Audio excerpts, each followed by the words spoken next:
السلام علیکم دوستو، آج کی اس ویڈیو میں ہم میدان عرفات کے بارے میں جانیں گے۔ میدان عرفات اسلام کا ایک نہایت ہی مقدس اور روحانی مقام ہے جو مکہ مکرمہ کے مشرق میں تقریباً 22 کلومیٹر کے فاصلے پر موجود ہے۔ یہ مقام حج کے سب سے اہم رکن وقوف عرفہ کا مرکز ہے اور ہر سال 9 ذی الحجہ کو لاکھوں حاجی یہاں جمع ہو کر اللہ تعالیٰ کے حضور توبہ اور استغفار کرتے ہیں۔ میدان عرفات کا تاریخی پس منظر یہ ہے کہ میدان عرفات کو کئی اہم اسلامی تاریخی واقعات سے نسبت حاصل ہے۔ روایت ہے کہ حضرت آدم علیہ السلام اور حضرت حوا علیہ السلام کی ملاقات اسی میدان میں ہوئی تھی، جس کے باعث اسے عرفات یعنی پہچاننے کی جگہ کہا جاتا ہے۔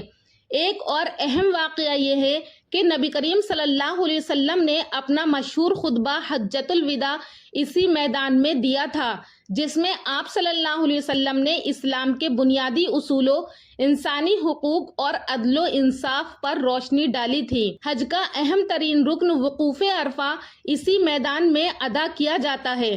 احادیث مبارکہ میں آیا ہے کہ حج عرفہ ہے۔ اس دن ظہر اور عصر کی نمازیں قصر اور جمع یعنی اکٹھی اور مختصر کر کے ادا کی جاتی ہیں اور پھر حاجی اللہ تعالیٰ سے مغفرت، ہدایت اور رحمت کی دعا کرتے ہیں۔ اس دن کی عبادت کو خاص مقام حاصل ہے اور کہا جاتا ہے کہ عرفات میں مانگی جانے والی دعائیں رد نہیں کی جاتی۔ میدان عرفات ایک وسیع اور کھلا میدان ہے جو پہاڑوں سے گھرا ہوا ہے۔ اس میدان میں ایک نمایاں پہاڑی مقام جبل رحمت یعنی رحمت کا پہاڑ کہلاتا ہے، جہاں نبی اکرم صلی اللہ علیہ وسلم نے خطبہ حجۃ الوداع دیا تھا۔ اگرچہ جبل رحمت پر چڑھنا حج کا حصہ نہیں، لیکن کئی حاجی لوگ اس پہاڑ پر چڑھ کر دعا کرتے ہیں۔ سعودی حکومت نے میدان عرفات میں حاجیوں کی سہولت کے لیے جدید ترین انتظامات کیے ہیں۔ یہاں خیمے، ٹھنڈے پانی کی فراہمی، صحت کی سہولیات اور سیکیورٹی کے مؤثر انتظامات موجود ہوتے ہیں۔ ہجری کیلنڈر کے مطابق ہر سال لاکھوں مسلمان یہاں جمع ہو کر ایک عظیم اجتماع میں شرکت کرتے ہیں۔ ہجری کیلنڈر کے مطابق ہر سال لاکھوں مسلمان یہاں جمع ہو کر ایک عظیم اجتماع میں شرکت کرتے ہیں۔ میدان عرفات میں حاضری ایک روحانی تجدید کا موقع فراہم کرتی ہے۔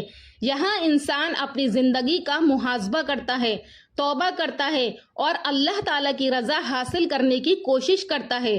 یہ مقام مسلمانوں کے لیے ایک ایسا روحانی مرکز ہے جہاں دلوں کو سکون، آنکھوں کو اشک اور زبان کو دعا نصیب ہوتی ہے۔ نبی کریم صلی اللہ علیہ وسلم نے فرمایا، الحج عرفہ، کہ حج جو ہے وہ عرفے کا دن ہے۔ یہ ترمذی کی روایت ہے۔ یعنی اگر کسی نے عرفات کے دن میدان عرفات میں وقوف یعنی ٹھہرنا نہ کیا ہو تو اس کا حج مکمل نہیں ہوتا۔ اس سے اس مقام کی مرکزی اہمیت ظاہر ہوتی ہے۔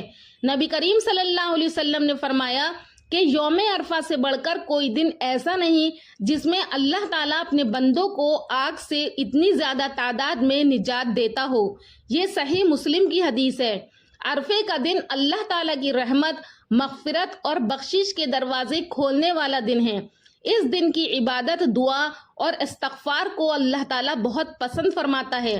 عرفات سال کے 354 دن غیر آباد رہتا ہے اور صرف ایک دن کے 8 سے 10 گھنٹوں کے لیے 9 ذی الحج ایک عظیم الشان شہر بنتا ہے۔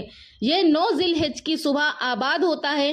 حاجی یہاں 2 نمازیں ادا کرتے ہیں اور غروب آفتاب کے ساتھ ہی اس کی تمام آبادی رخصت ہو جاتی ہے اور حجاج ایک رات کے لیے مزدلفہ میں قیام کرتے ہیں۔ دور جاہلیت میں قریش نے حرم سے متعلق دیگر بدعات کے علاوہ مناسک حج سے وقوف عرفات کو بھی خارج کر دیا تھا۔ اسلام سے پہلے بہت سے لوگ تو عرفات تک جاتے تھے، لیکن قریش مزدلفہ سے آگے نہیں بڑھتے تھے اور کہتے تھے کہ ہم اہل حرم ہیں، اس لیے حرم کی حدود سے باہر نہیں نکلیں گے۔ لیکن نبی کریم صلی اللہ علیہ وسلم نے حجۃ الوداع کے موقع پر ارشاد خداوندی کے تحت عام لوگوں کے ساتھ خود بھی عرفات تک گئے۔ سامعین، امید کرتی ہوں کہ آپ کو عرفات کے بارے میں یہ جانکاری پسند آئی ہوگی۔